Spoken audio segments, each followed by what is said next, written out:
నమస్తే తెలుగు రాజ్యంకి స్వాగతం. నేను మీ సంధ్య. ఏపీలో ప్రస్తుతం చంద్రగిరి రాజకీయం రసవత్తరంగా మారిందని చెప్పాలి. పులివర్తి నాని ఎమ్మెల్యే పులివర్తి నాని మీటింగ్ తర్వాత ఇక చెవిరెడ్డి మోహిత్ రెడ్డి, మన చెవిరెడ్డి భాస్కర్ రెడ్డి కొడుకు అరెస్టుకు రంగం సిద్ధమయ్యిందా అంటే ప్రస్తుతం వినిపిస్తున్న సమాచారం ప్రకారము ఇక అరెస్టుకు రంగం సిద్ధమైపోయింది. అరెస్ట్ చేయడమే తరువాయి అన్న వార్తలు అయితే వస్తున్నాయి. ఈ నేపథ్యంలో చెవిరెడ్డి భాస్కర్ రెడ్డి కొడుకుకు ముందస్తు బెయిల్ అప్లై చేసినట్టుగా తెలుస్తోంది. కాబట్టి 10 సంవత్సరాలుగా అక్కడ రాజ్యం వెళ్తున్న విషయం తెలిసిందే. ఈ నేపథ్యంలో అటు వైఎస్ఆర్సీపీ అధినేత జగన్మోహన్ రెడ్డికి చెవిరెడ్డి భాస్కర్ రెడ్డి అత్యంత సన్నిహితుడు. ఆయన ఒక కుడిభుజంగానే మెదిలాడు. కొడుకుకు ఈసారి చంద్రగిరి టికెట్ ఇప్పించేసి ఆల్మోస్ట్ ఆల్ గెలిపించుకునేందుకు విశ్వ ప్రయత్నాలు చేసిన కూటమి ప్రభంజనంలో కొట్టుకుపోయిన విషయం తెలిసిందే. ఇక ఎలక్షన్ టైంలో దొంగ ఓట్లు వేయించే ప్రయత్నం చేశారు అంటూ పులివర్తి నాని సతీమణి కేసు వేసిన విషయం తెలిసిందే. దీంతో పాటు ఇప్పుడు అనేక భూ కబ్జాల ఆరోపణలు, అక్కడ చేసిన అరాచకాలు ఒక్కొక్కటిగా తెర మీదికి రావడంతో సిఐడి విచారణ జరుగుతోంది. ఇందులో విస్తుగొల్పే వాస్తవాలు త్వరలోనే తెర మీదికి రాబోతున్నాయి. భారతి తమ్ముడికి నువ్వు కట్టబెట్టిన భూములు కావచ్చు, దీంతో పాటు తీరా మఠానికి సంబంధించిన భూముల అన్యాక్రాంతం కావచ్చు, గోల్డ్ విషయానికి వచ్చి జరిగిన కుంభకోణం కావచ్చు, ఒక్కటేంటి ఒక్కొక్కటిగా తెర మీదికి రాబోతుంది. మీ భూబకాసురుల కడుపులు ఎలా నింపుకున్నారు అంటూ బాధితులు ఒక్కొక్కరుగా తెర మీదికి రాబోతున్నారు. ఖచ్చితంగా న్యాయపరంగానే మీ మీద ఎదుర్కొనేందుకు మేము సిద్ధమైపోయాము. వెంకన్న స్వామి సాక్షిగా కూటమి గెలవాలి, మా అధినేత నారా చంద్రబాబు నాయుడు సీఎం అవ్వాలి, నేను చంద్రగిరిలో ఎమ్మెల్యేగా గెలవాలి అంటూ వెంకన్న స్వామిని మొక్కుకున్నాను. మొక్కు తీర్చుకోవడానికి వెళ్దామన్నా నువ్వు నా పైన చేసిన దాడి, ఆ దాడిని కూడా నువ్వు వక్రీకరించే ప్రయత్నం చేశావు. అందుకే ఇవాళ ప్రెస్ మీట్కి వచ్చినప్పుడు నేను చెప్పులు వేసుకుని వచ్చాను, ఇంకా కూడా నా కాలు స్వెల్లింగ్ తగ్గలేదు. ఈవెన్ ఆయన ఆ కాలు దెబ్బతోటే ప్రమాణ స్వీకారానికి రావడం జరిగింది. ఆయన అంటే అధినేత ప్రమాణ స్వీకారానికైనా ఆయన ప్రమాణ స్వీకారానికైనా ఆయన కాలి కట్టుతోటే వచ్చారు. దాంతో పాటు ఆయన మీద జరిగిన దాడి అప్పుడు వైఎస్ఆర్సీపీకి సంబంధించిన 12 మందిని అరెస్ట్ చేయడం జరిగింది. ఉసిగొల్పింది వీళ్ళే అంటూ కూడా పులివర్తి నాని కేసు పెట్టడం జరిగింది.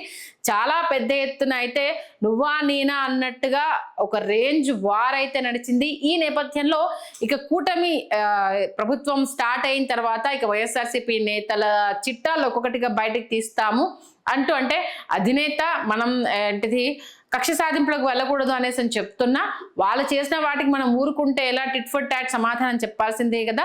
వాళ్ళు చేసిన అవినీతినే బయటికి తీసుకొస్తూ న్యాయ పోరాటం చేస్తామంటూ కూడా నేతలు చెప్పడం జరిగింది. ఇప్పటికే త్రిపుల్ రఘురామరాజు అటు ఆయనను అరెస్ట్ చేసిన నేపథ్యానికి సంబంధించి ఐఏఎస్ ఐపీఎస్లను అటు మాజీ ముఖ్యమంత్రి జగన్ని అందులో చేర్చి కేసు వేయడం జరిగింది. ఇప్పుడు ఇక పులివర్తి నాని టైం వచ్చింది. ఈ నేపథ్యంలో గతంలో వేసిన కేసులు ఇప్పుడు కొత్తగా భూ ఆక్రమణలకు సంబంధించి, దీంతో పాటు భారతి అనునాయులకు కొంత భూములను ముట్టజెప్పారు అన్న అంశాన్ని తెర మీద తీసుకొస్తున్నారు.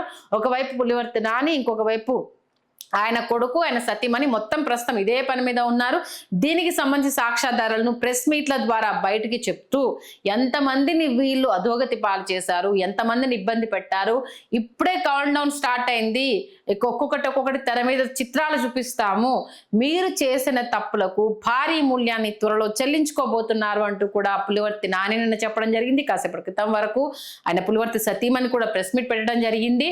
నా భర్త దాడి విషయం కావచ్చు, ఎన్నికలప్పుడు దొంగ ఓట్ల విషయం కావచ్చు, భూ బకాసురులుగా కడుపు నింపుకున్న విషయం కావచ్చు, మఠాల భూముల్ని కూడా వదలని విషయం కావచ్చు, అలాగే తిరుపతి లావాదేవీలకు సంబంధించి ఒక్కటేంటి ఆర్జిత సేవలకు సంబంధించి జరిగిన అనేక విషయాలు కావచ్చు, దర్శనాలు ఇప్పించే దాంట్లో కూడా మీ కాసుల కక్కుర్తి కావచ్చు, ఇలా చిట్టా విప్పుకుంటూ పోతే వెంకన్న స్వామికి మీరు ఎంత ద్రోహం చేశారో ఆ ద్రోహం మొత్తం ఇప్పుడు చిట్టా పద్దులతో సహా త్వరలో అందరి ముందు పెట్టి మిమ్మల్ని, అంటే మీరు చేస్తున్న వాటికి కర్మ అనేది అనుభవించక తప్పదు అనేది మిగతా వాళ్ళకు మెసేజ్ వెళ్ళేలాగా చేస్తాము అంటూ పులివర్తి నాని చెప్పడం జరిగింది. మొత్తానికైతే అటు అరెస్ట్ తథ్యము అనేది తెలుస్తుంది.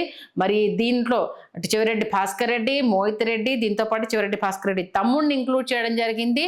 దాంతో అటు వైఎస్ఆర్సీపీ అధినేత మాజీ ముఖ్యమంత్రి జగన్మోహన్ రెడ్డి భార్య అయిన భారతి తమ్ముడు అలాగే వాళ్ళ బావమరుదులకు సంబంధించి కూడా కొన్ని భూముల్ని వీళ్ళు కట్టబెట్టారన్న ఇంకొక వాదన తెర మీద తీసుకురావడంతో ఇది ఎలాంటి మలుపులు తిరుగుతుందో, ఎవరెవరు ఇంకా తెర మీదకి వస్తారో, నిజంగానే అరెస్ట్ చేస్తే దీంట్లో ఈ చిట్టా ఇంకా పెరిగే అవకాశం ఎంతవరకు ఉంటుందన్న సస్పెన్స్ అయితే కంటిన్యూ అవుతుంది.